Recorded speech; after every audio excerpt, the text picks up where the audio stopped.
Lek wis wong lanang arep ngaku warok Ponorogo, brengosmu sak kelut sisih. Jenggotmu kene kok nggih nyencang celeng blayu. Dus nyamu sundul ngangkoso separune desa Japan, kondangmu jagat dan jagat kulon. Tek.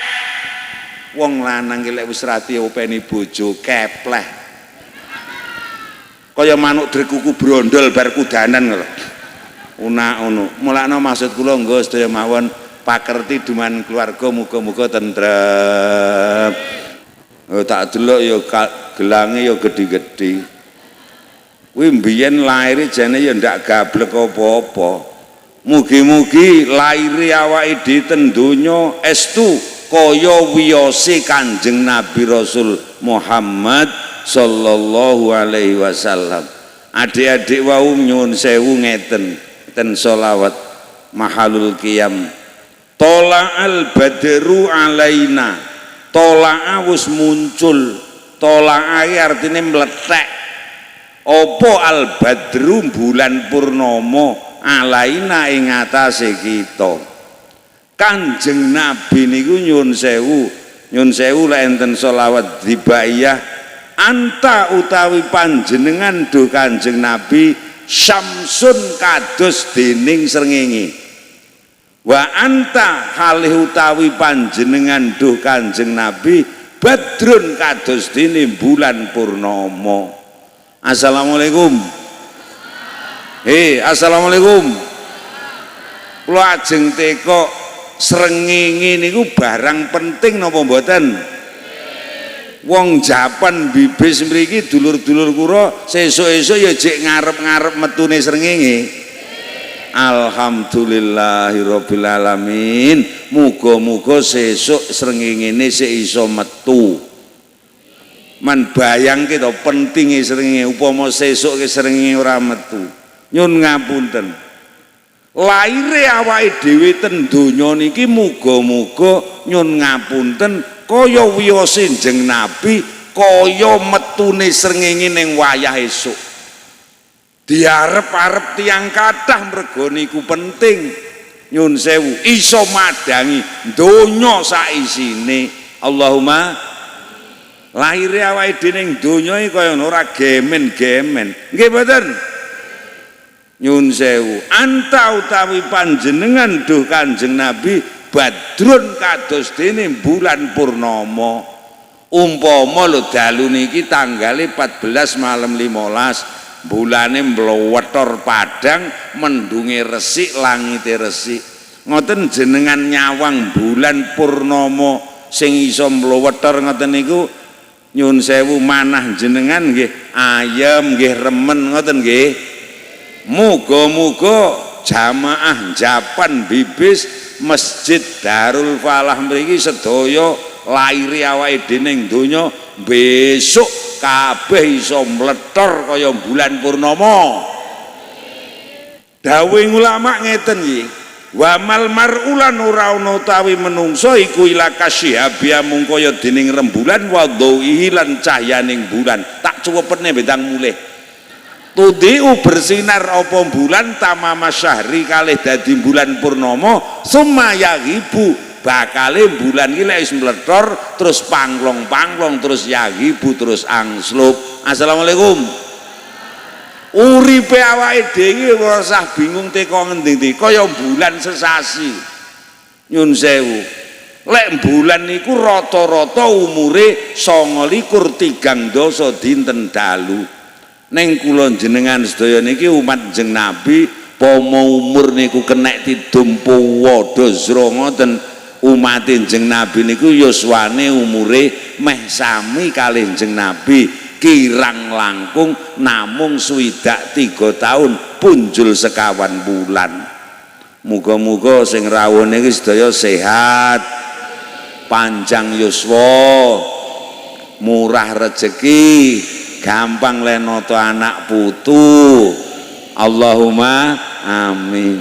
Nyun sewu lek bulan umure rata-rata kur 30 dinten lek kula jenengan sedaya umure rata-rata kur 23 dak 4 tahun.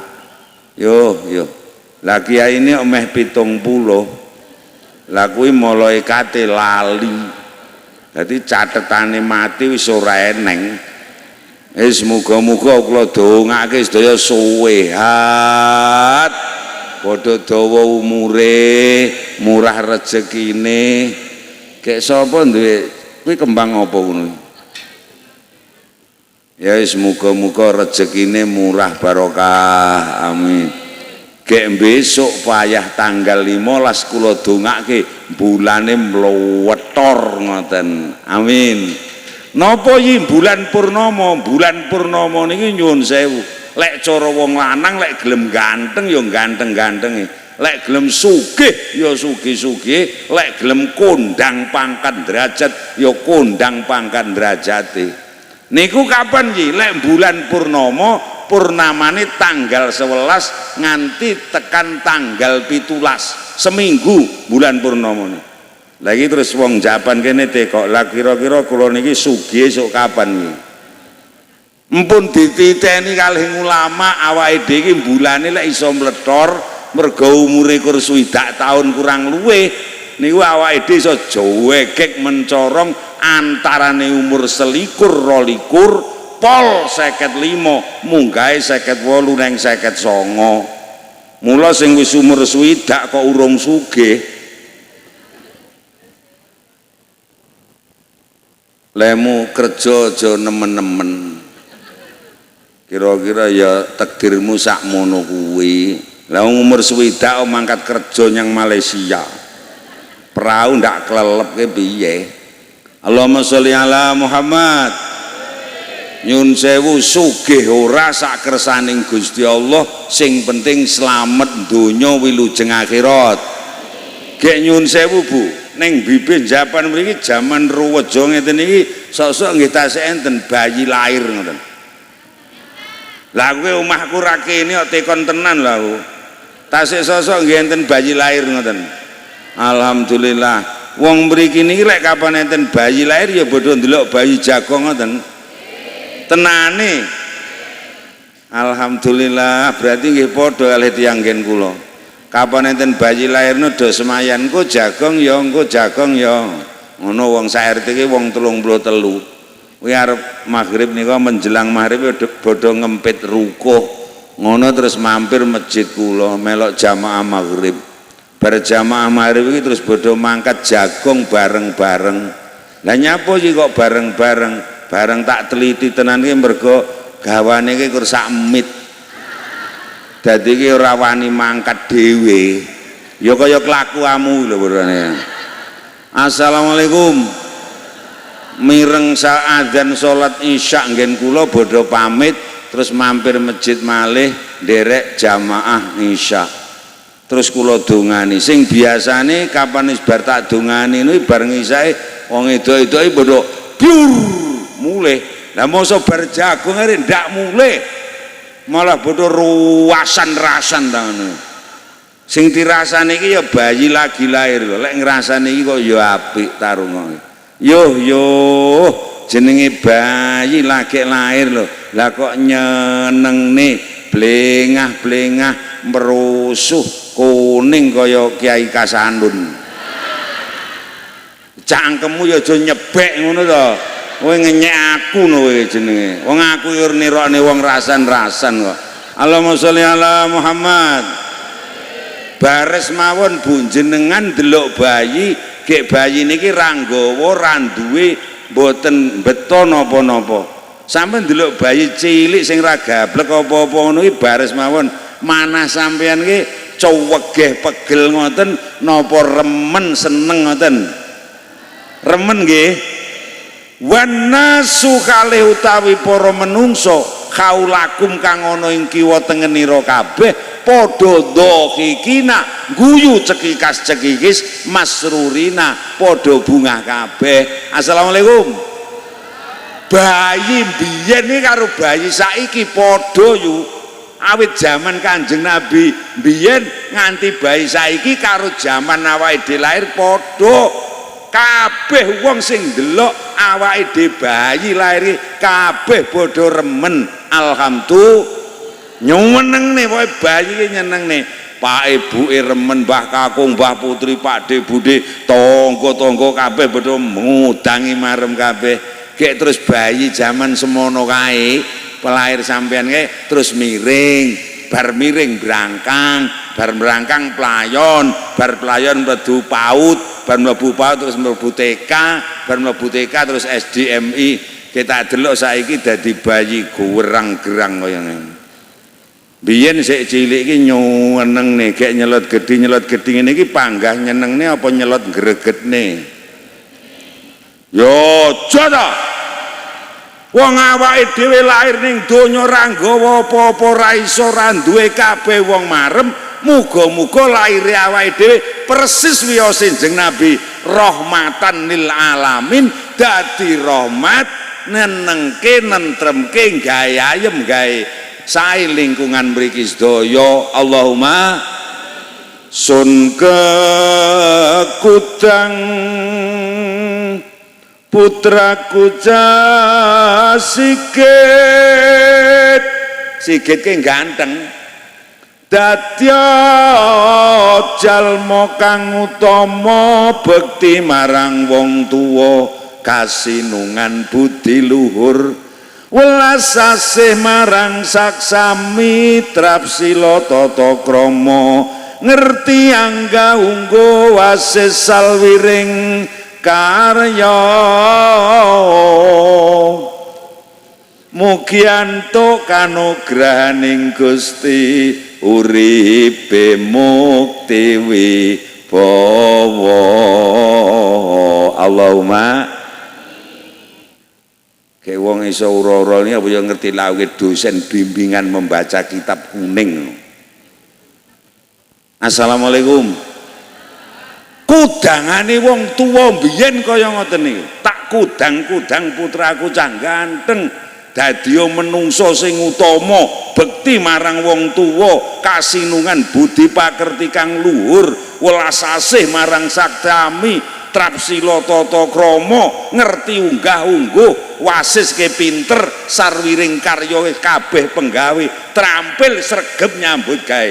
Wong lek wis kaya ngoten janjining Gusti Allah, mugi oleh kanugrahaning Gusti, uripe mukti wibawa donya, slamet ngakhirat. Allahumma. Pengin nggih kaya ngoten sedaya nggih. Lingkungan riki menjadi lingkungan yang unggul, mencorong kaya bulan purnama nggih. Gek nyun sewu arek enggak nggih tak tekoni. Ning kene iki lek ning bayi lair ya dislameti dibrokohi ngoten. Didamelne buceng ngoten nika. Lah masa dalu niki mengeti Kanjeng Nabi arek belas upo ebuk iki gayan gasot apa piye ya rene. Lah wong mengeti Kanjeng Nabi lho. Yo nyun sewu, lah kok upo sitok eblas iki piye to? Jangan tak kajetne apa ya. Assalamualaikum. Assalamualaikum. Kapan enten bayi lahir ya dibrokohi digene bujeng kuwi kok. Ya masih ora eneng panggah tak kajatne ae bengi iki. Gek nyun sewu wong barange ora eneng, wong mriki lek ndamel bujeng ya ngisor gedhi terus nyelot cilik ngoten niku. Lah nyapa ora kok gawe kotak ngene. Utawa bunder ngene. Niki kudu ngerti nyun sewu. Nyun ngapunten. Niki lek dalam bahasa ilmu namanya, ilmu agama namanya simbol ritual. Makna esensinya, maksudnya niki piwulanging para yai sepuh, piwulanging para wali zaman Jawa Majujo madeging tanah Jawa, kapan enten acara napa mawon sing dianggep penting kabeh dibrokohi. Ngoten lho nggih.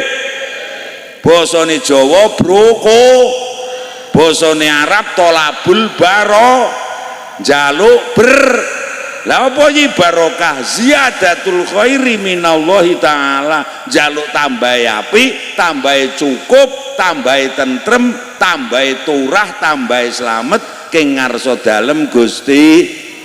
Lah nyapa jalak dadak dibrokohi jalune tambah slamet. Lah ya kuwi mang lho bayi lahir ning donya iki bener ora gablek, ra iso, ra duwe apa-apa. Lah ra dibrokohi bangka mbiyen kowe bodohan. Kaya mawon nggih. Nggih. Mula dalu niki kan brokoan awake dhewe, muga-muga pikantuk mula lek trepengin uripmu barokah, jaya donya wilujeng akhirat, srengenge mencorong, bulane mledhor, uripa kaya uripe bujeng kuat, gedhekno sik ngisor. Pramila wonten ing dalu niki keparenga matur ingkang dados kajatipun para jamaah sedaya Masjid Darul Falah ngawontenaken sedekahan ingkang arupi brokoan bujeng kuat. Gombal apa sing tak omong niki. Ingkang nomor setunggal, mugi-mugi jamaah mriki uripe berkah wilujeng ingkang nomor setunggal dipun agengaken ngandhapipun, dipun agengaken lan dipun kiyataken imanipun. Ingkang nomor kalih, mugi-mugi dipun agengaken lan dipun kiyataken ilmu pangertosanipun. Ingkang nomor 3, mugi-mugi sedaya jamaah Masjid Darul Falah dipun agengaken lan dipun kiyataken akhlak pakertinipun. Pikantuk donga lan sawa pangestu saking para pinisepuh lan para yai saha para bapak ibu ingkang sami katuran rawuh mriki sedayanipun. Mriki bolak-balik nggih tasih enten wong brokoan. Lek nduduk re arep nggih gawe omah nggih brokoan. Ajeng ngedekne omah ngunggahne kayu ya brokoan, petung manten arep oleh mantu ya brokoan, arep temu manten ya brokoan. Alhamdulillah mula uripe barokah wilu mergo dijalukke kalih nggene Gusti Allah. Lah lek trepengin uripmu berkah kaya jeng Nabi, nyun sewu aja kur mulat-mulutan, nyun sewu apa neh mulutan rene ngingkunge blas. Bodhe ingin kula ngaji, oh lek wau dalu ten Boyolali, dek apane nang Widodaren Ngawi Pak Yai. Kula kuwaget. Weh, saking tresnane Jeng Nabi ta ngono. Muludan wong sak kamituane kabeh nggawa ingkung sega gurih dede dane baskom. Duler ning lapangan ngoten niku dibuweberne layar. Kek kon dongane kula kon ngajarne. Ya tak dongane tak kajane. Lah mosok bar tak dongane iki lah kok dibuntel nek digo mulih dhewe. Awe belas ndak dikei bol. Astagfirullahaladzim aku ngono. Arek persis kaya wong bibis aku ngono. Allahumma sholli ala Muhammad. Wong niku kur simbol ning sing penting awake dhewe dalu niki lak niat daya mawon nggih. Nggih. Lek trepengin kene dadi jegek kaya lingkungane Jeng Nabi, laire awake dhewe iki iso gawe rahmat, gawe ketentreman, gawe keselamatan, gawe mencorongi desa mriki sing sepisan nyun sewu sami dipun agengaken lan dipun kiyataken iman agaminipun. Gek kula ajeng nyun pirsa, lek cara wong Japan bibis mriki iman niku penting napa mboten? Oi. Assalamualaikum. Lek wong Japan, lek wong bibis dulur-dulur kula urung yakin tenan lek iman agama ki penting, brokoan sing iso dhewe digedhekne imane. Lek wong mriki urung nganggep agama penting, urung nganggep iman ki penting. Aja kok arep-arep lingkungan kene dadi lingkungan sing barokah. Kayak kula delok ngendi-endi saiki mencorong mening tentrem kaya ngeten. Alhamdulillah. Lah bareng tak cocok nih sampean ya cocok tenan. Lek cara wong mriki iman ki penting napa mboten? Alhamdulillah. Nyun sewu. Bangunan kula niki jenenge napa niki? Oh, napa niki? Masjid niki. Ten Japan mriki nggih enten bangunan jenenge masjid. Ngoten kathah nggih. Musola langgar ngoten nggih enten. Alhamdulillah, gek bangunane nggih apik-apik. Nggih mboten? Lek ngomongke iman, ngomongke agama, lambange kok enten loro sing penting. Siji masjid, loro musola. Gek ning Japan ngene iki masjid pating clenuk, apa ning bibis, masjide sakmene gedine ki apik kaya ngene. Alhamdulillah. Ora penting. Sing tak tekone sampean ya bodho tau nyang. Lek kur ngomongke bangunan masjid sanggon-gon pating clenuk, betul? langgar mawon pating tlecek benerte nggih mboten ora penting sing penting tak tekoni sampean ya tau nyang ngono mening kuwi jenenge arang-arang kadhi sik nyang. Assalamualaikum. Kula nyuwun pirsa lho Masjid Darul Falah mriki lek wayah ajeng salat fardhu ngoten nika nggih ngumandang niadzan ngoten jamaah. Saestu to? Ya disepeker buanter ngoten. Kuwi sampean kabeh ya bodho mireng lingkungan mriki. Jelas nggih. Gese kupinge bodho ndak sakit. Mireng jelas. Ya kur krungu tok napa terus teko rene. Lah jerene ngaku wong iman, jerene ngaku agama penting. Mergo pentinge agama kur masjid langgar, salat titik. Nyun sewu. Lah mosok jerene wong iman krungu jam 3 cundul seprapat kene iki adzan ngasar. Allahu Akbar, Allahu Akbar. Lepeh jere pote cangkeme rek muni adzan nah. Wong ngati-ati kok nganti wong krungu adzan pegel cangkeme nyauri adzan neh kowe nyambet gawe ora bakal berkah. Padha-padha urung iso nyangi, urung iso melok jamaah. Nyun sewu kula suwun manah aja pegel nggih. Apa neh nyauri karo bengok bolak-balik adane ngono. Oh golek ora rambanan wedhusmu mendem kowe. Allahumma sholli ala Muhammad. Kula pokoknya ning 3 target malam ini harus selesai dan dengan cepat. Assalamualaikum. Assalamualaikum. Jajal wong sak bibis sing sami rawuh mriki iki ngacunga baris mawon. Sapa sing rumangsa ndak ndi dosa belas ngono. Ya iki ae oleh kok ngacung. Aku ora wani ya. Lah wong sakniki sapa lho sing iso endo saka dosa? Nggih mboten. Zaman modern iki dosa sak nggon-nggon. Lah kula iki bar ngimang ngisak ya niki wau lho. Ya santai-santai ngaji cedhek mawon kula. Sik mampir Yai N absen kula. Kowe esuk lali rong absen. Nyun ngapunten. Kula iya rada kesusu wong dibiyeli ya. Golek kiai liyane aku ngono lho sesuk nek ben teko jam 6. Kiai jam 8 urung eneng wis teko dibeli ning dalan. Aku tak omong, wah cara urung kenal tak kampleng ya wayane. Ngono soalnya aku nyetir dhewe Kang ngono kuwi dadi nyun sewu, dhewe mawon. Nggih. Maksud kula ora kok napa-napa, kula kan selalu banter kesusu. Ngono kuwi nyun sewu. Lah cah saiki lho cah nom-nome numpak motor ke jalan cilik kan yang jalan raya etan kono ngalor ngidul. Pemarep ngalor, apa tak ngene kidul. Butuhe kur mlebu ngoten mawon. Lah kula wis kadung kesusu eneng motor seret mlewat ngarepku. Ya piye lho ora nambah dosa. Kula ya tak rem cing ya ngono karo diamput aku ya ngono. Dosa apa ora? Lah kuwi kiai apane sing ora kiai kaya baramu. Assalamualaikum. Target malam ini lek eneng dosa insyaallah lantaran pengaosan dalu niki muga-muga di ngapura karo Gusti Allah. Mengke kula duwe carane. Assalamualaikum. Assalamualaikum. Nomor loro wong sak menten kathah niki sapa sing rumangsa ora tau susah, ora tau di perkara urip, nyun sewu, nyun ngapunten, sedaya mawon nate kagungan perkawis gesang nggih. Nate susah nggih. Ya mbuh perkara ekonomi, ya mbuh perkara kesehatan, ya mbuh perkara keluarga, ya mbuh perkara masyarakat, sok-sok masalah pribadi, duwe cita-cita kepenginan urung kabul. Ngoten nggih.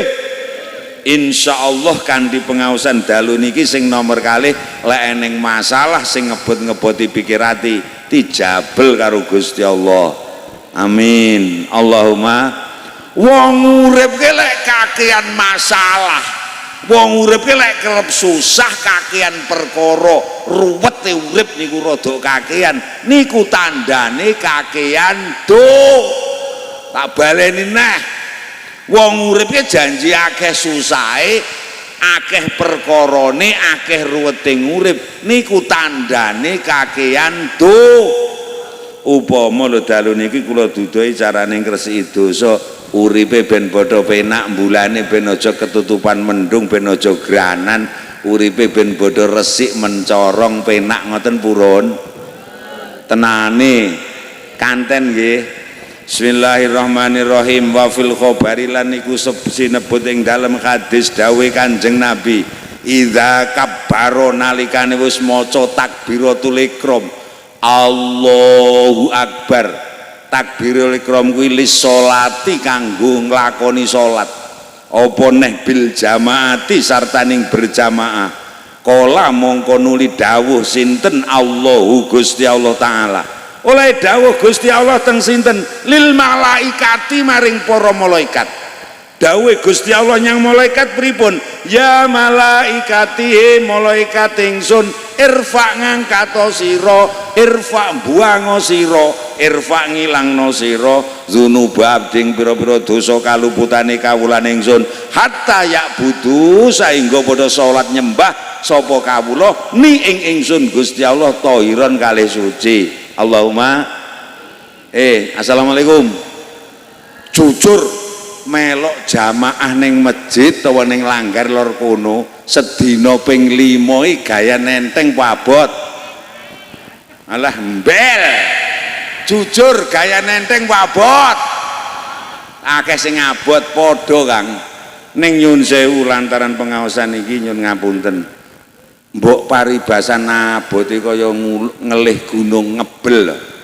Mbok monggo ta ora ketang sedina pisan tilangke nderek jamaah ten masjid. Nggih. Insyaallah. Allahumma syukur lek iso ping kalih alhamdulillah syukur lek iso ping 5 Allahumma la mbok dosane menungso mulai lahir celetet awake dhewe tekan tuwek niki gluprut dosa janji sik gelem jamaah sik gelem sapa masjid langgar dawuh Kanjeng Nabi dosane awake dhewe di ngapura karo Gusti Allah. Omanamene ra tau nyang ya meniren ya. Allahumma sholli ala Muhammad. Muga-muga masjid niki langgare padha rame bar pengawasan niki nggih. Nggih. Oi. Ora penak ki piye lho, mandak kabaro ki maca takbiratul ihram. Upama lho, ngisak wau kula upama ora. Kula nderek jamaah mriki lagi usolli fardhul isya arba'an rakaat mustaqbil qiblati adaan imaman dadi imam atau makmuman dadi makmum lillahi taala. Kabaro ki maca takbiratul ihram. Lagi Allahu akbar. Nggih lagi ngono. Allahu akbar. Pokok ikhlas tenan. Gusti Allah langsung bengoki malaikat kok. Malaikat ingsun. Jawaban to men. Aja ngantuk malaikat ingsun. Kalau kasanun cah melarak sak bolone wong bibis salat ngisak jamaah ning Masjid Darul Falah. Dosane kasanun sak bolone wong bibis sing gadel mulai delamaan tekan bun-bunan wit bayek tekan tuweke irfa angkaten guan yang langit ben kasanun sak bolone kelek salat nyembah ingsun tahiron ing dalem kahanan suci. Alhamdulillah urung maca apa-apa lho lagi Allahu akbar. Mulane Pak Yai kula niki ben dinten yang ngimami wong kula imam masjid desa kek masjid kelet omah kula. Kula iki kapan wis usolli fardhu subuh apa dzuri apa ngasri apa maghribi wong saya kapan wis Allahu akbar. Aku ning ati iki mesem eleh dosa resik. Alhamdulillah. Penak mboten? Penak mboten? Nah penak ora tau nyange kok gombal. Allahumma sholli ala Muhammad. Urung maca apa-apa wis dosa resik. Karena dhewe iki kan ngaji ning Boyolali ning Masjid Darussolihah ning Pondok Darussolihah. Boyolali Kecamatan Andong apa mau. Aku ya muni. Lah kan kapan takbiratul ihram dosa resik. Lah bocah-bocah hadroh yirik malah jawab. Lek ngoten bar takbiratul ihram wangsul iki lho. Yo ya duwengkling malaikat sikilmu ya. Allahumma sholli ala Muhammad. Mulane nyun sewu iki kula niki mbentinten kan yo ngimami wong pancen imame nggih kula. Nyun ngapunten. Kula ki mboten tau maca surat Fatihah ngono kuwi tak awak-dawane tak lagok-lagokne kaya masih sing kiroe. Blas. Apa neh poso dhek iki. Nyapa lho dadi lagok-lagone dan dosa resik lho aku ya ngono.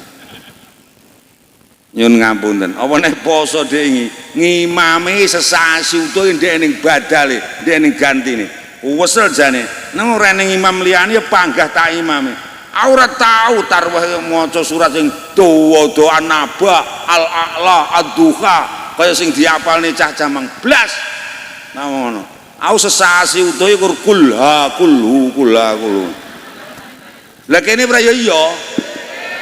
Ora apa-apa kulhu sing penting ndak ya nyang, nggih mboten. Wong gelem nyang ngono wis di ngapura. Alhamdulillah wis ora tau nyang pisane maido. Ditarik puluran gawanane telo godhok apa wong sugih taek kaya ngono. Allahumma sholli ala Muhammad. Lek ora percaya Mbah Imam nyun sewu tak tese rakyat sampeyan iki. Assalamualaikum. Derek-derek sedaya poso tahun 2026 ngarep masjid mriki ajeng pilihan imam, ngimami salat tarawih. Jenengan kon milih imam sing maca surat dawa-dawa apa ndek-ndek. Kaya ngono kula iki. Persis karo wong nggon aku yo an. Ora apa-apa, ndek sing penting nyang, nggih. Wong nyang wis di ngapura kok. Alhamdulillah. Mulane kula maca Fatihah ya biasa contone ngene iki. Ghairil maghdubi alaihim waladdallin. Alhamdulillah bae wong kene iki tau nyang wae. Lah aku mangke kur ngetes lho iki. Lah kok otomatis amin iki ya tau nyang ora ketang setahun pisan gitu. Allahumma sholli ala Muhammad. Betul-betul bahwa masjid, bahwa iman, bahwa khususnya sholat niki barokah kiwa tengen lingkungan. Dijamin karo Gusti Allah pokok masjid rejo, musolane rame, mbok nggih jamaah, mbok nggih kegiatan agama.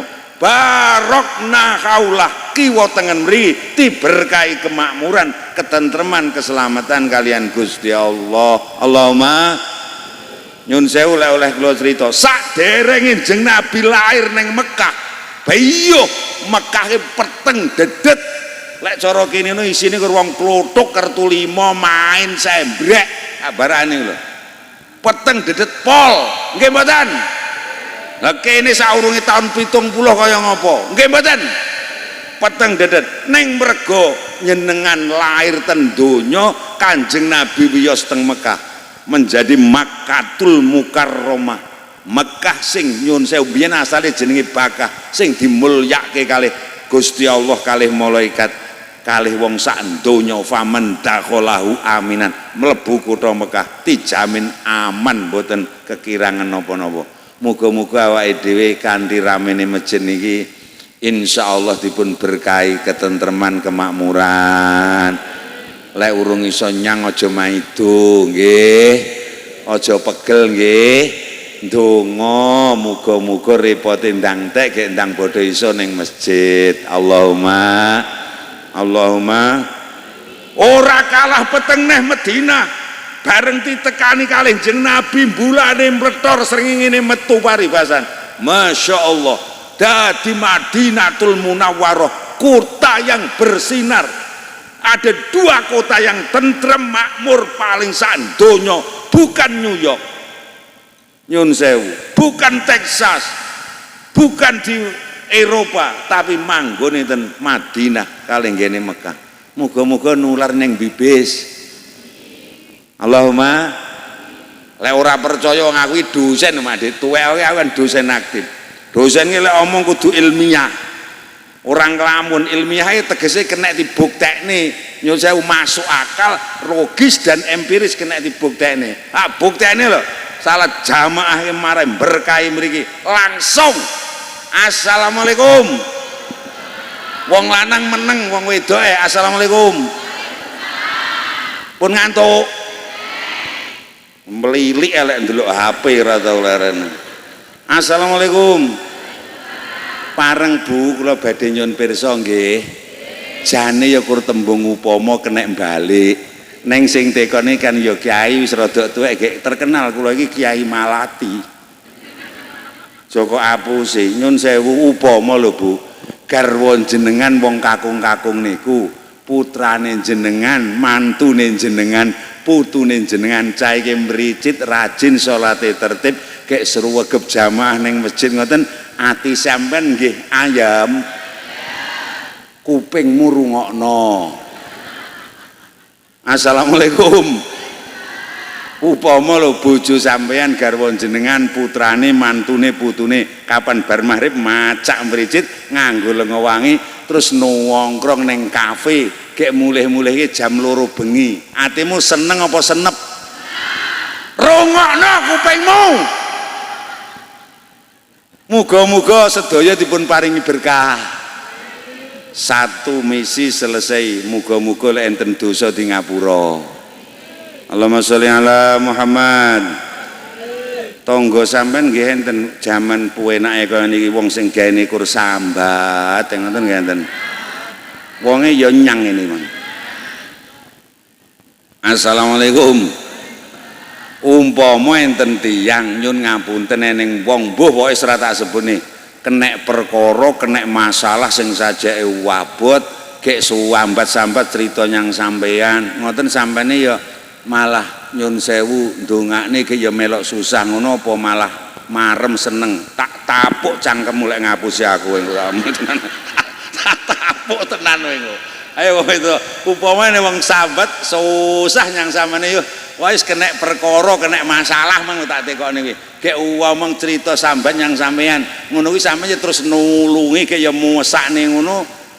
Ayo tak tapuk tenan ning oleh ngapusi apa malah nyukurne eleh akeh-akeh malah nyukur tenan kuwi nyun sewu kene wong sampean ya aku ya melok prihatin ngono ning masa wonge mulihke malah muni rasa kapokmu lha lho sapal gitu sampean jenengan awake dhewe kok duwe perkara duwe masalah nyun sewu kok sambat wong liya eleh disyukurne malan nyun sewu ayo niru jeng Nabi sing sepisan jeng Nabi uripe kelet masjid sing nomor loro nyun sewu lek ndek masalah nyun ngapunten ora tahu kok sambat-sambat teng tiyang sanes. Beh arep ngadepi perang Badar perang gede. Wong Islam niku jumlahe sik didik wong kafir hewon. Para sahabat wis bingung pripun niku jenengan. Kanjeng Nabi kur salat zikir wirid ndonga salat zikir wirid ndonga.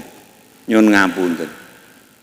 Lah kok wong jenengan kok duwe perkara kok sambat karo wong liya. Sambat karo sing ngekeki perkara sing jajal Gusti Allah. Liya peluakum ayyukum ahsanu amala. Dikei coban urip iki kur nggih jajal endi sing tumindake awake dhewe becik. Lah pramila sajake ora kuat nyun sewu ya sambate karo Gusti. Bodho ndu bodho wi bodho di gek bodho so titik sepiro abote masalahmu insyaallah dijabel karo Gusti Allah. Umpama nyun sewu remangsamu mboten dijabel minimal dikei rezeki sabar. Allahumma. Assalamualaikum. Wong sak Japan iki kabeh padha hafal Fatihah. Mriki didik Pak Yai lek ndonga Fatihah Al-Fatihah ngoten nggih. Jane apa to iki? Niki ngaji termahal. Kula ijazahan pisan. Mugi-mugi lantaran donga Fatihah sedaya hajat ingkang sae dipun makbulaken Gusti Allah. Lek enten perkawis sing sajake ngebot-ngeboti kalih jenengan muga-muga ndang dijabel karo Gusti Allah. Kula waose kitabe. Bismillahirrahmanirrahim kendang mulih. Wa ing kuntalan lamun ana sapa sira iku fi hajatin ing dalem pira-pira kebutuhan aukos den utawa sejo kabirin kang gedhe wangadimin lan kang agung fakrok mongko maca sira Fatihatal kitabi ing Fatihah kitab Al-Qur'an ya surat Fatihah kathiron kelawan akeh Wa idza wasalta lan lamun tumeka sapa sira ila ayati maring ayat iyyaka namung ing panjenengan nak butuh kula nyembah wa iyyaka lan namung ing panjenengan nak butuh kula nasta'inu kula nyuwun pitulung fakarir mongko bulan balenono sapa sira salasan ing ping 3 ngambalan wan wilan niyato sapa sira fi hajatika ing dalem pira-pira hajatira wa qasdika lan sejonira famakbulun insyaallah tinampi bidznillahi kelawan idine Gusti Allah. Assalamualaikum. Assalamualaikum. Sedaya jamaah insyaallah hafal nggih Fatihah nggih. Alhamdulillah. Nyun sewu sedaya jamaah nate kagungan perkawis sing dianggep ngebot-ngeboti urip ngoten nggih. Utawi gadah cita-cita sing dereng keturutan dereng makbul ngoten nggih. Dawe ulama kon ngekehke wirid sing paling gampang donga niku wirid niku maos Fatihah kados ingkang kula waos duwe hajat napa mawon wirite Fatihah lek maca ping pira yi kathiron kelawan akeh ping pinten delok kebutuhan lek bendinten bar salat fardu anake putune bodho diwaoske Fatihah ping 3 dawe ulama kok tinggalo mati anakmu ora bakal kekurangan samu kawis samu barang apa dicukupi karo Gusti Allah insyaallah ora kenek lara melarat Allahumma lek kebutuhane rodok tenanan ya ping 7 lek kebutuhane wabet ya ping 21 ya kata-kata ijazah kok paham ya karepmu ya karepmu lek sajake tenanan ya ping 49 lek sampeyan aja ngendeng tenan ya ping 77 pol-polan diwaca ping 99 kapan iki sak sirmu sak isamu sing apik bar tengah wengi jam 1:30 1:30 salat tahajud rong rekangan salat kajar rakaat wirid bodho nyapo kono njaluk apa Gusti Allah maca Fatihah mosok kadung tangi bengi kok ping 7 ya minimal ping 21 ping 77 sing di masalah-masalah ben bodho ndang luar Allahumma nyun sewu. Jadi pengajian itu memberi harapan ngoten lho nggih. Nggih. Kepenak lho kare pengajian ngene dosa di ngapura. Ora otomatis ya sesuk lek gelem jamaah. Ora ya karepmu ngono. Nyun sewu, nyun ngapunten. Nyun ngapunten. Napa kiai ini tahu kena masalah sering. Sing paling abot sak suwene kula urip kula niki nyun sewu Yai, kula niki kan nate dituduh korupsi, dipanggil kula. Saya ini pernah disidik oleh Reskrim KPK. Piye wae Mas? Pas wayah kula wakil rektor 2 ndampingi Profesor Maryam. Kula oleh tugas beli tanah perluasan kampus di Pintu Jenangan. Ambane 11,8 atau 12 hektar. Tahun 2017.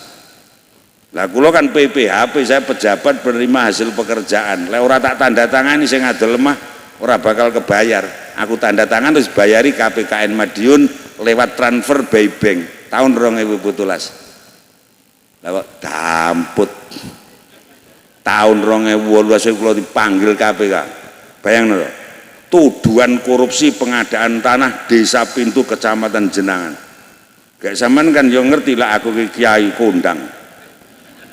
Gak aku ya pejabat, kula besanku ya akeh, mantu ya akeh, putu ya pirang-pirang, bojo ya cek meger-meger. Selaku wong lanang kula mergo wis malang melintang, insyaallah kuat apa meneng apese. Ning wong-wong apa bodho kuat ndelok kula. Nggih mboten? Gek aku iki pemar sambat tanggaku ki persis wonge kaya kowe lho yo. Pomo tak sambati ya paling muni rasa kapokmu. Malah ditambahi layak to kiai niki bolak-balik ganti mobil bae tukang korupsi syukur ngono nggih mboten kono kene tunggale kasanen ora watak sambat-sambat wong bojo kula mboten kula dudaya punyai telesepne ning laci kantor jan tak lakoni ten seminggu utuh hari Senin kula di jam 2 siang kula nekani Polres seminggu sebelumnya ben bengi sine maca Fatihah jujur ya ping 90 kapan teko iya kana butuh iya kana stain iya kana butuh iya kana stain ya waduh Gusti kula kena perkawis abot mboten kuat nyangga jenengan tulungi kula. Saestu kula mboten korupsi aku. Paling kleru aku ya corona. Betul niku.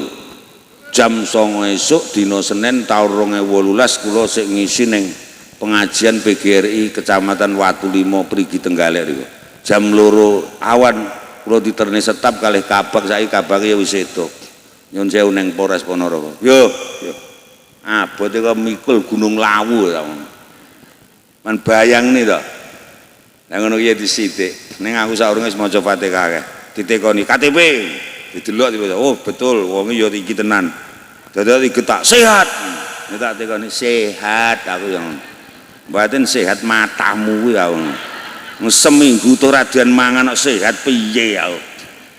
Akhirnya disidik-sidik ditakoni kok pernah gini wis pokoke. Akhirnya kesimpulannya dalam bahasa hukum kelebihan bayar. Jumlah tanahnya kurang dibanding uang yang dikeluarkan negara. Bareng diukur tenan iki lemahe kurangnya akeh. Ngono nyun sewu kok nek duit pirang-pirang. Lah ini harus dikembalikan kalau ndak semua kasus. Weh, iya ya. Akhirnya sing adil lemah kan tak klumpukne. Derek-derek sedaya, nggo sedaya mawon mlebu hukuman aku ya ngono ae. Sing tanda tangan aku sing nomor duite kono. Nyun sewu. Akhir lha pripun iki? Iki iso di ngapura lek kampen jujur padha ngaku tanahe pira. Lah kok gombale muki yo. Padha ngaku. Nggih lho iki. Wong kan punya banyak letter C. Saya nurung sertifikat. Wong lemah kula ki jane ambane paribasan kur 1000 meter. Lah nyang cari lek nyatetne 1200. Duadi mlumpuk pirang-pirang 1000 meter. Akhirnya bodoh balik nih kas jujur dibalik nih kas negara. Alhamdulillah mergo berkah maca Fatihah kasanun sak lawas urip ra tau dihukum. Selamat lho, muga-muga pinaringan wilujeng. Allahumma sholli ala Muhammad.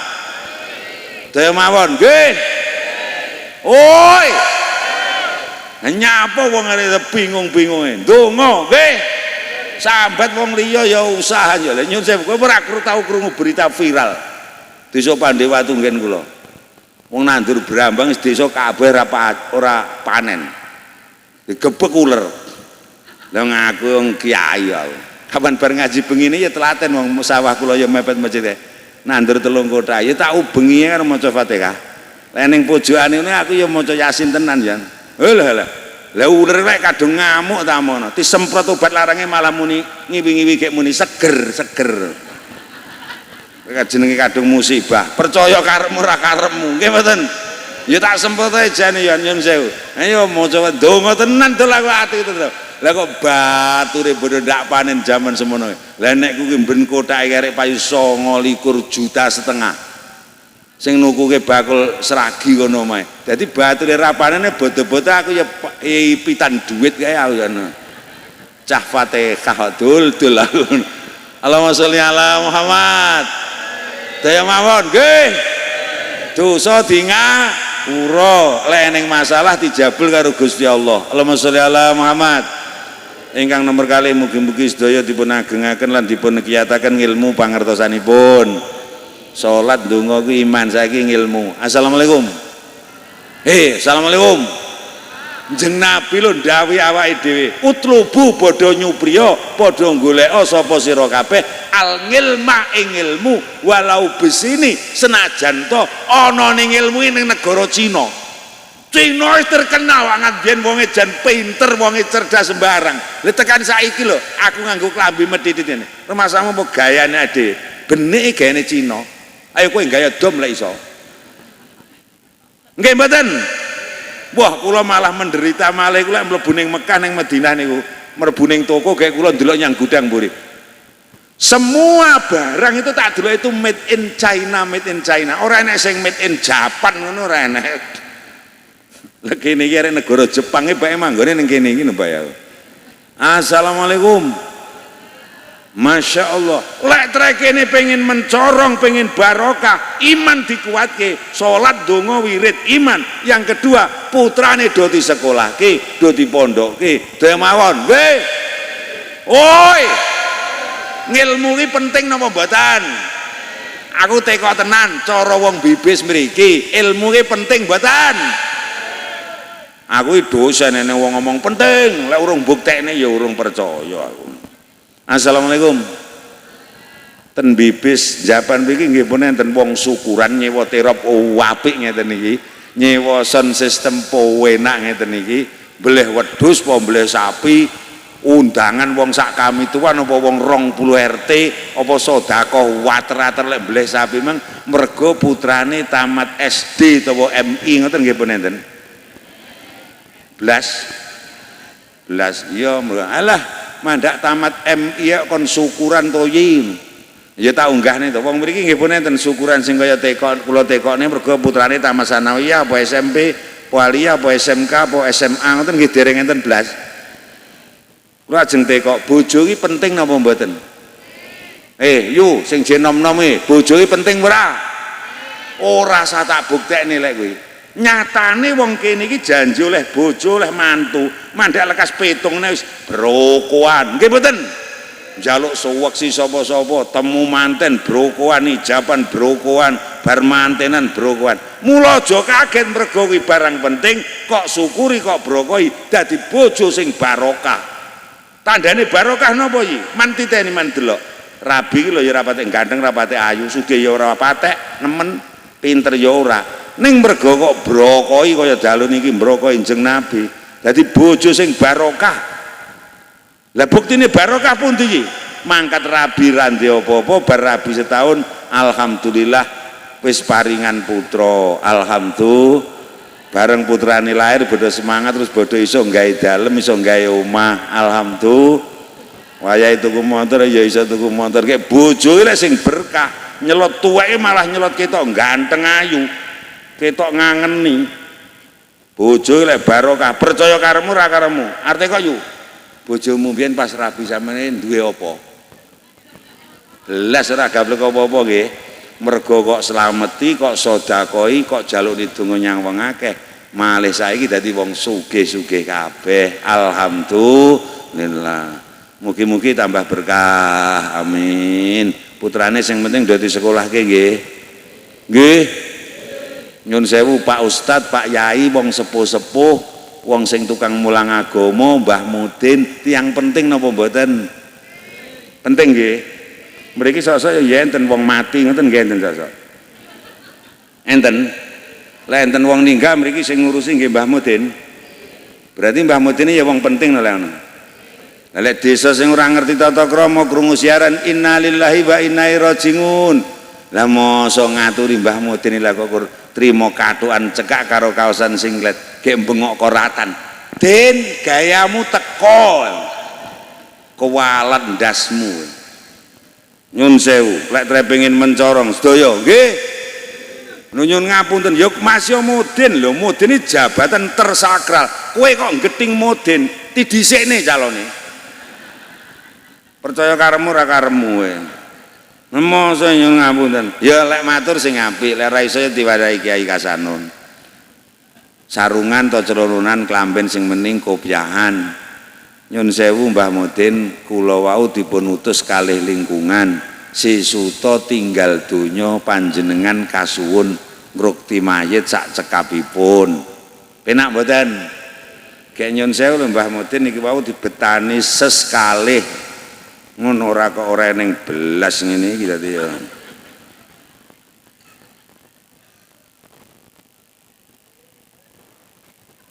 Aku ki ngekeki contoh ngaturi Mudin, ngoten lho nggih. Apa neh ngaturi kiai lah kok mbako-mbako ya buk aku ya. Oh, alah kaya nemen-nemen to. Assalamualaikum.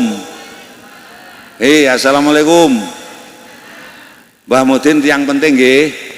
Pak Yai, Pak Ustadz nyun sewu wong sepuh-sepuh ning lingkungan mriki lek kene pengin tentrem mulyakno kaya laguning Pujangga Rangga Warsita sing kula waos niku sekar mawa japa sekar mawa mantra sekar mawa donga kudu ndeanggah ungguh kalih wong tuwa sedaya mawon nggih karo para pangarsa agami penting mboten nyun sewu terutama wong tuane dhewe kuwi lek pengin desane sing marahi sampean iso timpuh mening sila metekel masamu sapa lah nggih wong sepuh-sepuh nggih mboten nyun ngapunten Baris mawon mriki niki lek riyaya ning rada setengah kutha ngene iki ya jene acara sejarah mubeng ngoten nika. Bodho silaturahmi tenggene tiyang sepuh-sepuh ngoten. Ya ning nggone Mbah Yai barang. Alhamdulillah ya mending ya terusno. Ngono ki ya nggo gawan. Belas betul to.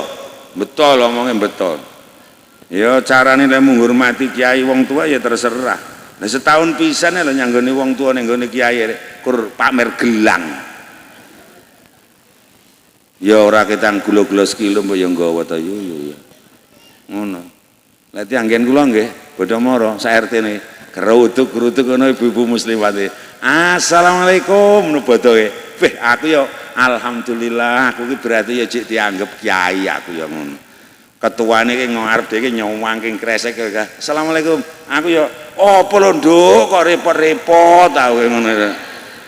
Lah mosok tak deloke wong sak RT lah kok nggo gula 2 kilo. Karo roti monasi tok. Ning aku kan kiai wicaksana apa. Monggo Bu sedaya mawon. Aku ya ngono. Nggih Mas Tur wae pinarak. Lah ngono ki wong 33 RT. Lah kok mburine iki cah cilik begece cah 19. Lah aku ya rada mak tratap ngono ya. Ora ndek dosa Mas kerja cilik-cilik iki bodho nyapur ini.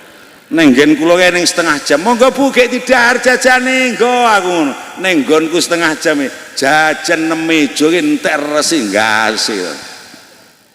Malah tambah anak iki ning sing umur 2 tahun iki dadak mengkruk meja bareng. Kayak ngono ki lek dadak nyuweblok ni rodong. Aku ya innalillahi wa inna ilaihi rajiun. Gula 2 kilo ngijoli rodong sitok aku ya. Ngono ning aku kan kiai sabar pol. Ngono ibuke arep nyeneni. Aja Nduk, aja mbok seneni. Tre ya cah cilik ya bene aku ngono. Mbaten ya tak ketak-ketak kok ndase ya. Lha ora ki wong bunyahe arep bodho lek ngaoyo kaya mbok cuweblokne anakmu. Saya ning setengah jam itu terus bodho pamit Pak Yai anggen kula silaturahmi pun cekap kepareng nyun pamit. Ya Nduk tak dongakne banyu mili mangkat selamat ning dalan selamat sak paran-paran teko omah kabeh selamat sak anak putu. Amin. Mulai banter udah. Lah nyapa banter? Mergo ya rada isin jajane entek kuwi mang. Ibu-ibune. Lah mosok ibune mulih banter. Lah anake sing 19 ya ndak gelem mulih. Malah maju nyanggon aku kayak plorak-plorok ngono. Nyapole aku ngono. Kalau bukmu wasul kalau aku ngono mlorok.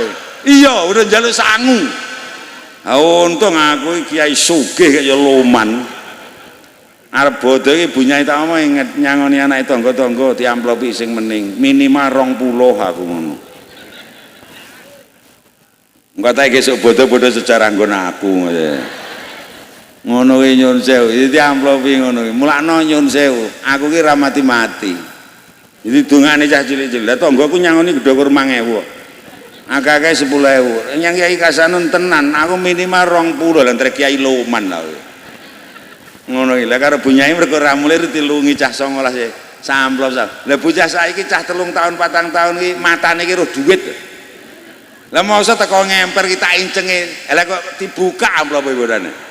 Kuwaget dhek wong ning tanggaku sangune 5.000, ning gone Kiai Kasanun kok 20. Lah kok bengok bareng kaya kur nyanyi Jalal Waton iki malah.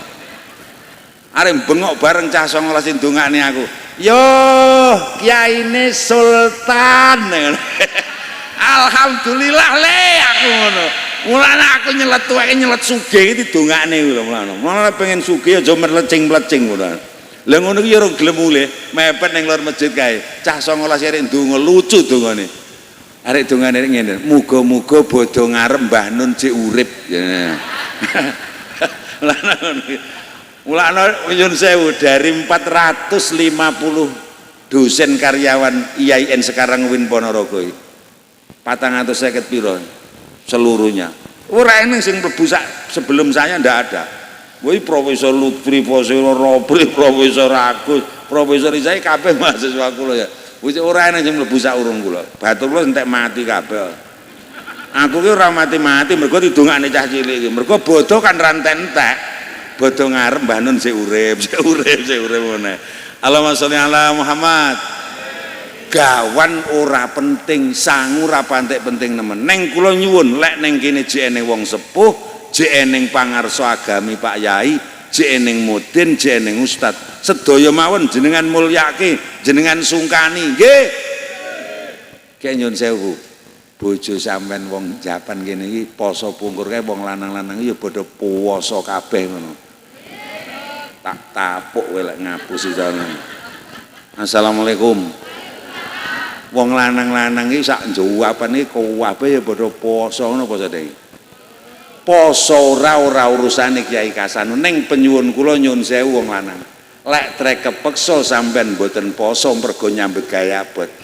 Cangkemmu lek ngerokok mangan aja sak nggon-nggon. Minimal ndelik daya mawon. Betul? Lah kok malah nantang nang ngarepe nyapa Kiai ke? Wong wis tak niati tresir kura poso. Oh, anak putu angel ditata dadi atine atos. Nggih. Paling ora padha karo nantang Gusti Allah. Daya mawon, nggih. Mugi-mugi saya mencorong. Allahumma sholli ala Muhammad. Daya mawon nggih. Nggih. Oi. Selajengipun nyuwun sewu mugi-mugi dipun agengaken ilmune wis dipun agengaken akhlak pakertinipun. Allahumma sholli ala Muhammad. Nyuwun sewu, tangga penting napa mboten? Ning setengah kutha ngene ya sik butuh tangga. Bisa ora cukup ngemuti HP ini wong saiki. Wah, sekarang itu orang individualnya sangat tinggi. Jagongan wong 5 wong 6 bodoh ra omong-omongan, malah mesem-mesem karo setan adol. Betul? Saiki tak bayangke, saiki bayangno. Pomo kula ndayoh ning nggen jenengan. Kula sampean manggakne kek kula mlebet. Terus aku dolanan HP, ngebel wong kono wong kene, kek sampean tak tokne, cegah ora? Pegel mau mboten. Lah lek sampean ngene kula cegah ngono kuwi lah nyapa kowe dhewe kok nglakoni. Assalamualaikum. Nyun sewu, tangga penting napa mboten? Lek kene pengin dadi daerah sing mencorong kaya bulan mledor, mencorong kaya srengenge, madang kene mening nyun sewu padang jinglang tentrem nyun ngapunten. Padha sedaya mawon mulyake kalih tangga teparo. Nggih. Nggih. Man sapane wong istakhofa ngremehake sapa wong bil jari lawan tangga teparo khosira mongko rugi sapa wong almanafi mengkoleh pira-pira kemanfaatan. Kemanfaatan apa tak didehi? Ning mriki niki nggih tasih enten wong mantu ngoten nika. Tasih enten nggih. Ya becekan ngoten lho maksud kula, bubuhan ngoten nika utawa ngoten niku. Nggih. Wilek nyun sewu lek cara mriki wong tangga-tanggane ya bodho rewang ngoten. Nggih dijak ngiring manten, dijak besan ngoten nika. Lah iya. Kesele ndati lho ya. Ya ragat bareng. Upama tanggamu cedhek ngono mantu, yo marai kesel, marai ragat ya gek kowe ora dijak ngono piye. Ora kon rewang, ora dijak ngono. Ayo aja omong ora apa-apa tapuk tenan kowe. Tak tapuk tenan wae. Wong sing arep mantu ki mah lor kono lho. Lah rong sasi saurunge sing geger arek omah kene. Krungu tanggane arep mantu kene ndadak adol dus. Nggih ndadak ali-ali. Lah mosok teko ndoto ndak dijak, ndak diaturi kapok kowe. Lah iya aku saiki wong ora kanggo. Kesel ya ragat kok malah demen. Assalamualaikum. Lek mriki betul-betul pengin dadi daerah sing mening sedaya sami mulyakne tangga teparo. Insyaallah tentrem. Allahumma sholli ala Muhammad.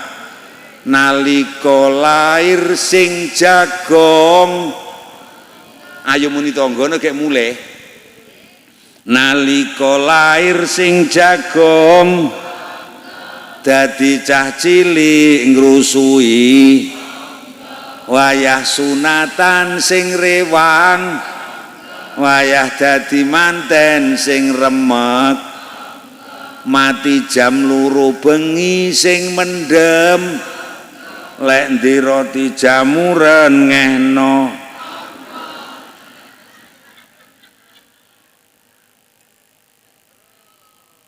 kula iki lek omong tak omongi ilmiah ki ya kena dibuktekne Nyun sewu. Nyun ngapunten tak bukteni tenan omongan kula sing keri Dik. Lek ndi roti jamur ngehno tangga. Nyun sewu malem bodho pungkur kene iki wong edo-edo ora bodho ora tebir to. Mboten to? Lah iya ning omah bodho nata meja nata taplak. Nggih treno kowe tak buktekne. Lah ngono iku ya eneng lho wong iki mang ya teko aku ya ning rahasia. Lah mosok rek malah ngomongi anake wedok, "Nduk, sesuk ki jek bodho sedina, rotine sing apik-apik aja kok tokne sik." Tenan wong teko aku ya roh ya. Wonge mencap-mencep iki mang. Ngono iki. Lah anak iki sik kelas 2 aliyah, kelas 2 SMA sik udun. Lah teng napa lho golek dadak-dadak tuku larang-larang. Hus. Sesuk ki jek bodho sedina. Sing sejarah rene iki sik tangga-tangga cedhek lho ora penting. Roti sing apik nggih cepakan dulure kancane awake dhewe sing adoh ben patut. Yo. Elek eneng wong kaya ngono ki besok rek mati kon mendem dulure sing adoh ngono. Betul? Betul? Lah wong bibis rek kok pameri roti apik ora nggu. Tekan bodho selawe dina bae dulure sing sugih diarep-arep ora teko. Bareng bodho 29 dina dibuka lah dalah. Sepodo pengalaman. Masa rotine rada jamuran lah kok nyepelekne tangga ra duwe. Nyun sewu lho Mbok Dik, saestu lho nggih. Nyun sewu, sampean roti rada tengi arep. Muga-muga mriki mboten enten sing penting awake dhewe rukun sedaya mawon nggih. Nggih. Mriki ya eneng wong kemu wanyek ngoten nggih enten. Yo entre yo kudune yo ngoten niku. Kula arep kok Bu, nyun sewu. Neng kene iki lek eneng wong wedok iki jek wayu bojone wong sugih, bojone wong kondang, gek sandangane iki ya apik-apik, gek wong iki lek disawangi ya penak ngoten. Ngoten niku lek cara wong mriki lek tanggane mantu ngoten ken rewang adang. Mboten. Lah rewang apa? Penerima tamu ning ngarepmu ejeng ngono kae. Ya, lah kuwi ya penting ora? Lho penting lho, persis Bunyai Kasanun lho. Lha Bunyai Kasanun iki sepisan wonge ya gek ya lho. Ora ning wong mantu sedesa kok ngaturi Bunyai kula nyun tulung, kula ajeng mantu jenengan kula aturi ken rewang isah-isah. Ora ning kabeh nyun sewu. Alah, kabeh ngakon dadi penerima tamu nomor 1 ning ngarep dhewe. Mangkat yang mantinan ki bareng aku. Aku jasan mening, aku melaku ya jejeg ini yang dasare duwe akeh sehat aku ya. Aku ya kaget teko kono tak delok. Kursi wis ditata mening karo wong sing rewang tangga ora duwe pirang-pirang dina lho. Snack mangkok piring ora wong sing sregep-sregep iki to. Nggih to. Sing ora duwe rada buluk-buluk ngono lho. Ngono nyun sewu. Aku teko keri ngene dasare ya rada aku kuwaget kok meningi kaya ngene san aku ngono. Iki lek ngrapatne kae berarti wis mening aku. Aku dasare ya rada gleneng, dasare becek aku 2 juta. Upama. Amlah Bunyai Kasanun iki penerima tamu iki tekone wis keris mening. Yo. Mangkate bareng aku. Lah sampean tak critani. Bojo kula kalunge gedene sak cagak terop lho. Rasa ya karepmu ora krasa ya karepmu nah. Ngono nyun ngapunten. Lah jenenge kalunge iki wis gedhe, gek dawane iki teko ngudel. Ngono nyun sewu. Ning lah ya bojo kiai jilbabe iki teko ndengkul. Dadi kalunge ra ketok. Lah mosal primatamu lah kok disilak ning ngene lho ya. Wonge teko ngono ki wong kene ya eneng ngono ki. Ora apa-apa, lah terus yen duwe ya ben, nggih to. Lah lek bayangno sak lingkungan bebas wong itu-itu iki buluk-buluk tok. Gek gelangan karet. Gek sing arep nampa tamu wong buluk-buluk kuwi no. Desane ya ora mencorong. Ngono ya aja kok benom nemen-nemen ya ben. Lah mosok mangkat nyang pantene tak aku mlaku ning arep tak warai jejeng. Lah masa Bunyai Kasanun mangkat yang mantinane pra miring lek mlaku. Abot sih ya lho. Lah piye wong gelang 28 tinggi kabeh. Ya kaya kelakuanmu lho. Pa.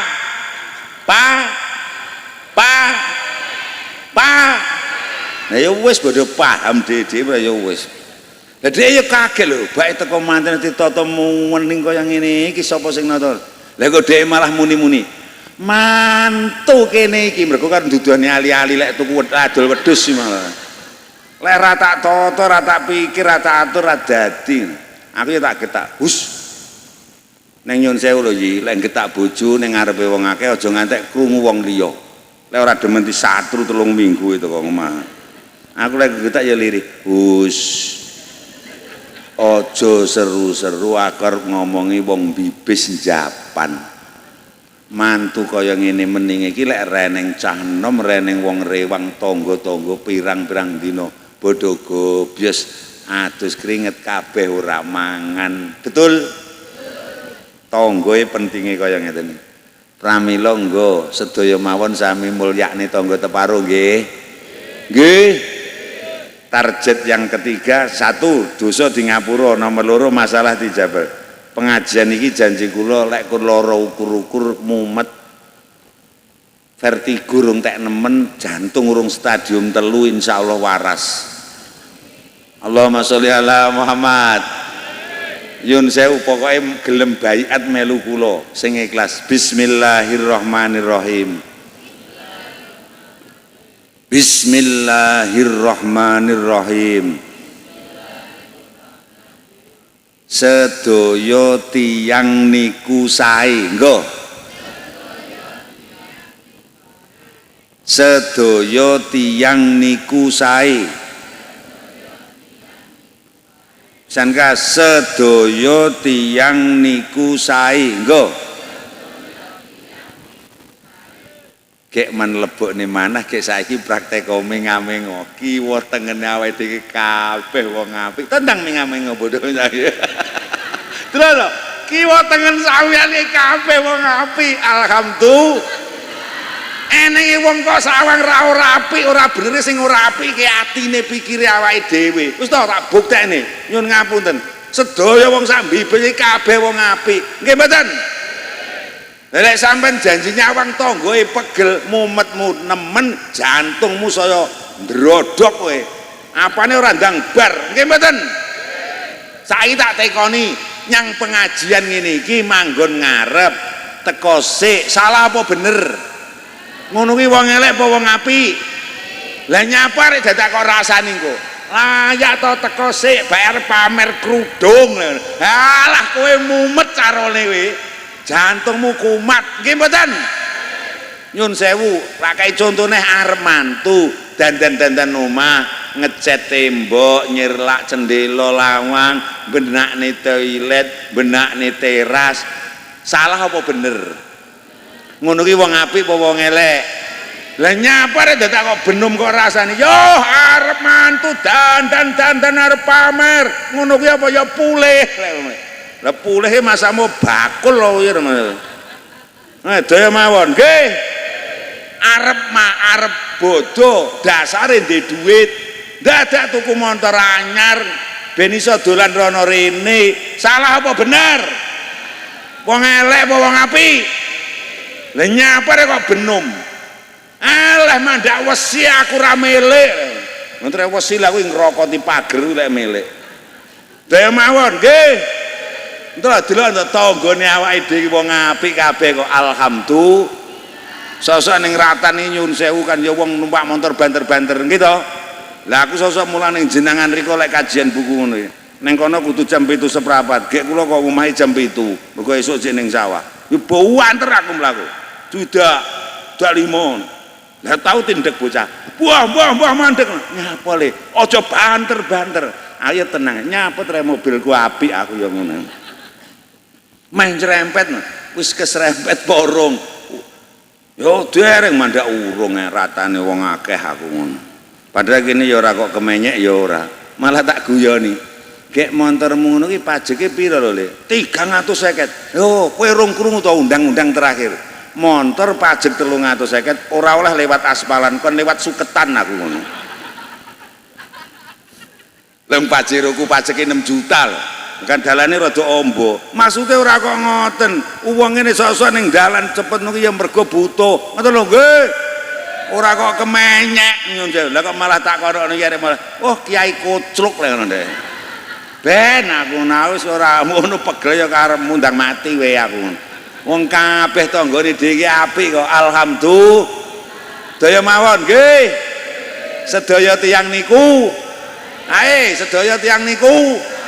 Sedaya tiyang niku wis ta wae engko bojo kula tiyang, anak kula tiyang, tangga kula sedaya tiyang, Mbah Lurah tiyang, Pak Kami Tua tiyang.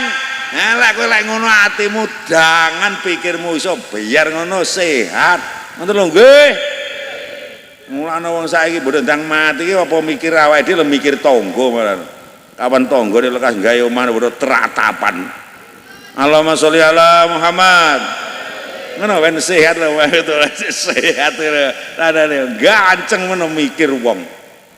Tangga mambangun ya ben gelem melok mikir sing bangun ora mikir kok kowe mikir. Nggih mboten. Nggih mboten. Iya ta kowe kira akeh mikir wong liya marai susah pikiranmu kowe. Mandak tangga tuku motor tuku mobil kejet-kejet 2 minggu. Ora milik. Ora melok brebes ya eneng ya. Mugi-mugi saya dangu saya tentrem. Allahumma sholli ala Muhammad. Akhlak yang berikutnya, pemimpin penting napa mboten? Kula teko pemimpin penting mboten? Man sapane wong istakhofa ngremehake sapa wong biru asai kelawan pira-pira pimpinan, khosira mongko rugi sapa wong adunya ing mekoleh donya. Wis saiki cepet-cepetan. Aspal iki, aspal walus iki penting napa mboten? Saluran mening penting mboten? Omah apik-apik iki penting ora? Kendaraan motor mobil apik penting ora? Lek tre wong kene pengin donyane apik, teratur mening rezekine gampang. Dawuh Kanjeng Nabi, sapa sing mimpin wajib kita mulyakaken, kita taati. Aja nganti nyepelek nih. Alhamdulillah Ponorogo aman. Alhamdulillah, muga-muga aman selaminipun. Nggih, daya mawon nggih. Masya Allah, nggo sedaya mawon kita hormati. Nyun sewu, pemimpin iki lek cilik dhewe ngisor dhewe jenenge RT. Nggih to? Nggih to? Ning Japan kene iki RT iki bengkoke manggone sawahe ning ndi? Mosok mboten enten? Mboten enten? Nggih, Pak Lurah urung sosialisasi to. Undang-undang terakhir sing ngatur bengkok RT. RT ki bengkoke ratan ngalor ngidul lho. Nek mubeng desa ki bengkok RT, matamu ngetno. Tandurane umbul-umbul karo gendera. Gayan pirang-pirang rukune wong sak kuwi pemimpin nyun sewu. Lah lek ngantek kok sepelek ni pangan melarat kowe. Dawuh Kanjeng Nabi niku nyun sewu. Ning lingkungan mriki nggih enten wong ki sing salah bener api elek butuhe kur njrewengkel ge angel ditata ngoten enten. Mantiteni tiyang ngoten niku biasane golek ekonomi angel. Niku pun tenanan niku. Mulakno sampean kok nyepelekne karo pemimpin, ndak akan ada pembangunan. Nang diaturi Pak RT, Bu, jing malam sesuke dinane setupon. Leres.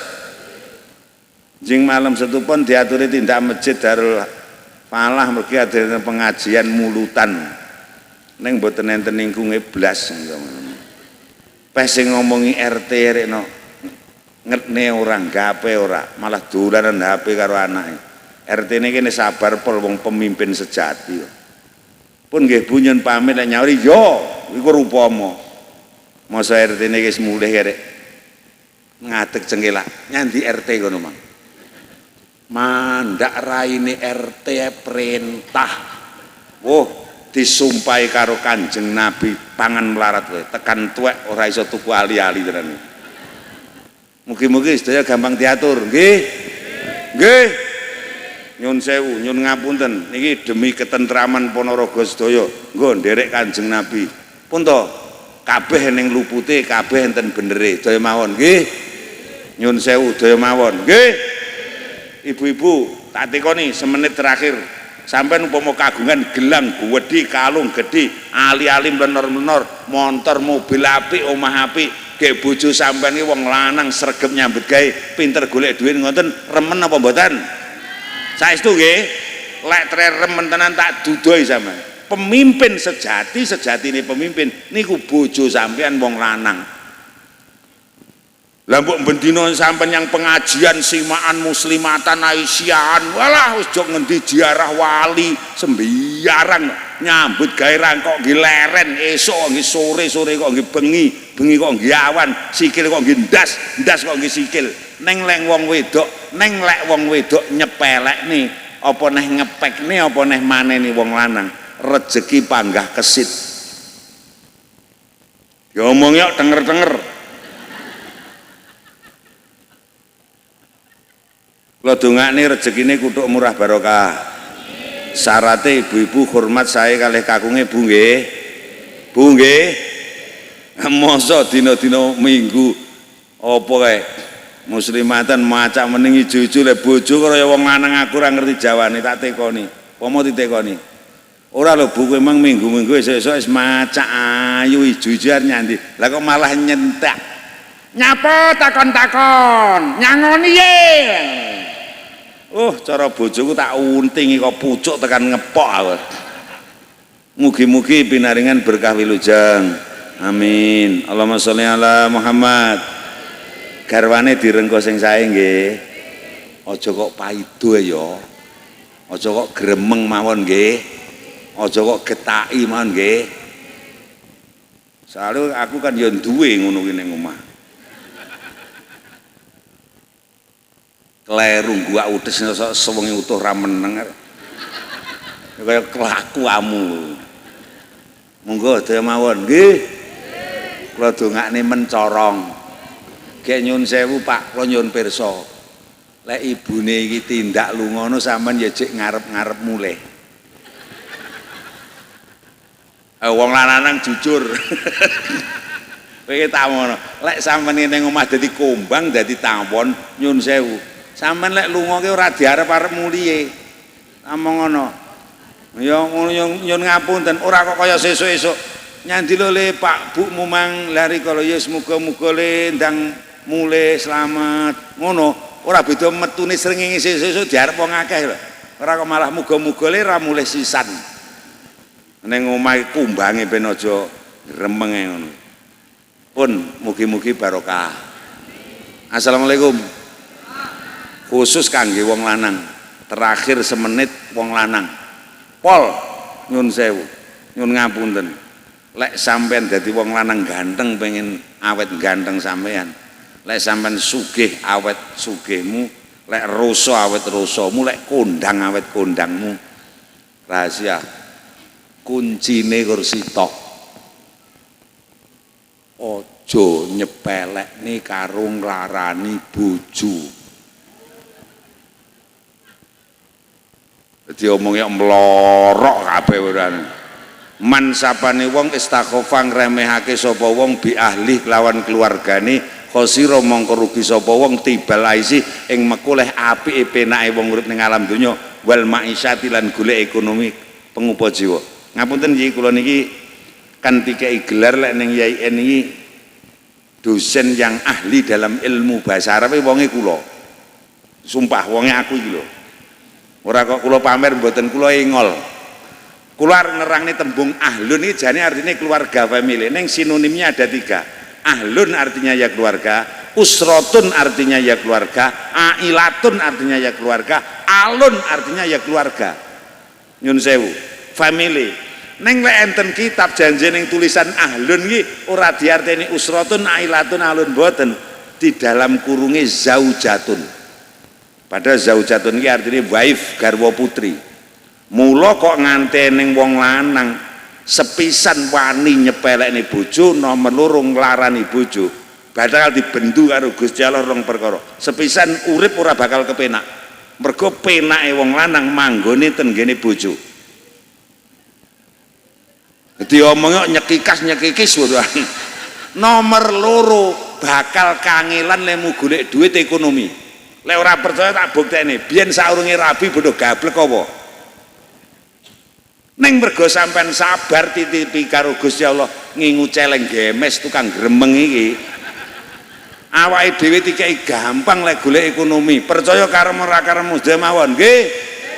Lano wong kakung lek sampean pengin uripe penak gampang lek mu golek duit, lek mu golek pengupa jiwa. Bojomu iki mulyakno ben ana sing apik. Ya rada sabar titik. Ndraya ngingu celeng gemes kumbang wawong kuwi mang bodohan. Ning insyaallah menakne uripe awake dhewe. Allahumma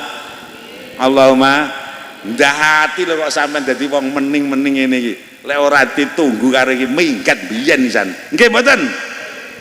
Ha lek wis wong lanang arep ngaku warok Ponorogo, brengosmu sak kelut sisih. Jenggotmu kena kok nggih nyencang celeng blayu. Dus nyamu sundul ngangkoso separune desa Japan, kondangmu jagat dan jagat kulon. Tek. Wong lanang ki lek wis rati openi bojo kepleh. Kaya manuk drekuku brondol bar kudanan lho. Una ngono. Mulane maksud kula nggo sedaya mawon pakerti duman keluarga muga-muga tentrem. Muga-muga mulya donya akhirat. Alhamdulillah Mbah Yai, ya Allah kiwa tengen mriki tak delok bulane mencorong saestu. Tak delok wis jajan mentorong dalane apik, omahe apik-apik, wonge ganteng-ganteng ayu kek tentrem. Allahumma amin. Nggo kita jaga masjid niki sedaya mawon nggih. Ngekeh-ngekehke ndonga nggih. Sae kalih sok sintenake mawon nggih. Mergo sedaya tiyang niku insyaallah barokah. Ridwanillah wa li syafaati Rasulillah. Al-Fatihah. A'udzubillahi minasyaitonir. Bismillahirrahmanirrahim. Alhamdulillahirabbil alamin arrahmanir rahim maliki yaumiddin. Iyyaka na'budu wa iyyaka nasta'in ihdinas siratal mustaqim. Shiratal ladzina an'amta 'alaihim ghairil maghdubi 'alaihim waladdallin. Amin. Mumpung gedhe tak baleni neh, mumpung gedhe mumpung jembar nek alem njaluk ngapura salat tenanan ora usah ngenteni sesuk bulane panglong sakniki pokoke lek ajeng ndamel kesaenan mboten wonten wekdal kejawi sakniki kapan ya sakniki pokoke sakniki sak wayah-wayah sakniki mboten sah ngentosi benjing-benjing. Insyaallah saya dangu lingkungan mriki mencorong kaya Mekah Madinah. Mergi sing gesang enten mriki panjenengan sedaya tiyang ingkang sae-sae. Pak Yai lan para jamaah sedaya kula niki pun ngayo sepuh. Kula niki saking semangate ngekeki semangat kalih jamaah, sok-sok yo bengok, sok-sok yo ngadeg. Mbok menawi sak dangune kula sowan matur natoni manah jenengan sakderenge ndonga kula njaluk ngapura beres mawon nggih. Kula nyuwun ngapunten nggih. Alhamdulillahirabbil alamin. Allahumma sholli ala sayyidina Muhammad wa ala ali sayyidina Muhammad sayyidil awwalin wal akhirin wa sallim. Wa radhiyallahu ta'ala an kulli sahabati Rasulillah ajma'in. Walhamdulillahi rabbil alamin. Allahumma ja'alna wa auladana wa dzurriyyatana wa jama'atana wa khususan man hadara hadzal majlis wa umuman min ahli Japan bibis kulliha min ahlil ilmi wa ahlil khair min ahlil ilmi wa ahlil khair min ahlil ilmi wa ahlil khair wa la taj'alna wa iyyahum min ahli syarri wa ahli dhair. Allahumma tawwil a'marana wa sahih ajsadana ahsin a'malana wa wasi' arzaqana ilal khairi qarribna wa anis syarri ba'idna. Ya Allah aghnina bifadlika wa aghnina bikaramika wa aghnina bijudika ya Ghani ya Hamid ya Rahman ya Rahim. Salimna salimna salimna salimna salimna salimna salimna ya Allah min afati bala'i fitnatid dunya wa adzabil akhirah. Rabbana atina fid dunya hasanah wa fil akhirati hasanah wa qina adzabannar. Subhana rabbika rabbil izzati amma yasifun wa salamun alal mursalin walhamdulillahi rabbil